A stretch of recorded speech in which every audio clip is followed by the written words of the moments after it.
I would like to take you on a journey into the world of Wilo. We start in the year in which the company was founded. The future of Wilo started in 1872. The Louis Oplander Copper and Brass Goods Factory was founded. Company founder Louis Oplander was already pursuing the idea of making it easier for people to be supplied with water and heat. And in 1928 this idea became a reality, with the first circulation accelerator in the world.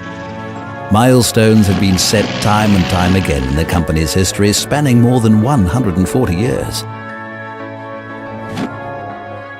In 2001, Wilo developed the first high-efficiency pump in the world for heating, air conditioning and cooling. Even today, it is regarded as the benchmark for the former energy label. In 2009, Wilo revolutionized heating technology again with Wilo Geniax, the world's first decentralized pump system. All these developments have contributed to the position that Wilo is today, one of the leading manufacturers of pumps and pump systems. With 60 subsidiaries, 15 production sites, and about 7,000 employees worldwide.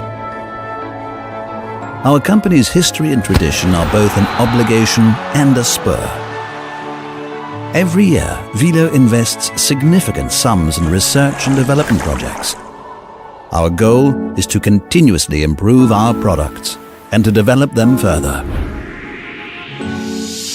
That's what we call pioneering for you.